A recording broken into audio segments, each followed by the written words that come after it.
para visualizar isso, na Bonaire nós que tra uma muralha,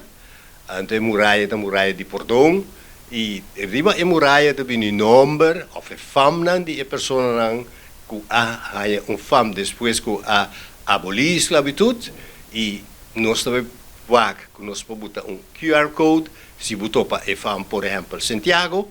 bota wakri baje antu bota bem compreender de onde a fama sale quem estava no indicativo na que ai que tal dia que conan a chegar na fama. Essa estava a nossa proposição e outra proposição tá para o corpo de boneriano e também de Antillas junto com Holanda para chegar a uma história que está quadra com a realidade e também de história aí para vai conscientizar nos pueblos de passado horrível que nós estava tendo e também com a parte cultural que nós temos. Não somente cultura for de boneiro, de escravo, mas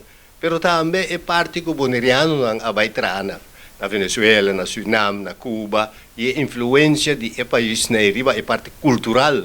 de boneiro. Para uma investigação ampla para mostrar que tem coisa bom também a suceder depois que nós chegamos na 1863.